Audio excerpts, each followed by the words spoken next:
m'appelle Jérôme Brevet, j'ai 39 ans. Je suis responsable de projet dans une entreprise de menuiserie-bénisterie.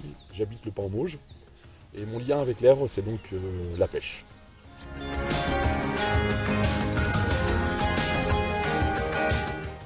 Pour moi, donc la vallée de l'Èvre est liée à la pêche. Et donc pour moi, ce sont des moments, on va dire, le moment où je me ressource le plus et où je peux m'évader, on va dire. C'est le moment à moi.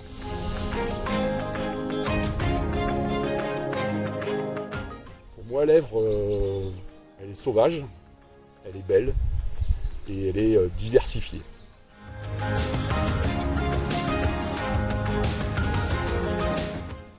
Écoutez, moi, ça fait depuis quelques années que je peux observer, on va dire, que les bases des arbres dans certains secteurs sont rongées.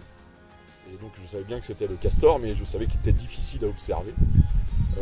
Et un soir, par hasard, donc à la sortie du confinement, j'étais donc installé à pêcher tranquillement, dans un endroit plutôt caché. Et là, donc à 20 mètres de moi, j'ai vu donc ce castor arriver. Il ne me voyait pas, donc forcément il a pu avancer.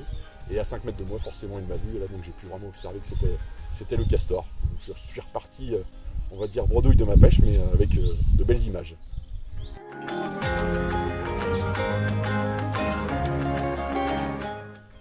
Un lieu, je vous dirais que je viens souvent donc, sur le secteur de Moulin-Baudin et Moulin-Pomaille, où là je pêche assez souvent.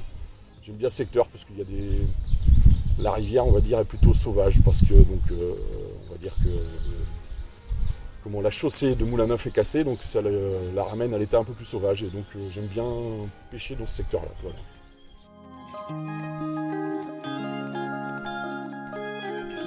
Je lui dirais de ne pas hésiter, à venir découvrir donc toute cette biodiversité, toute son histoire aussi autour des moulins. Et aussi donc toutes les activités qu'il peut y avoir autour comme la randonnée, le canoë, le VTT, enfin différentes qui permettent on va dire de s'occuper très facilement sur la vallée de l'Èvre et puis de se laisser guider par l'Èvre.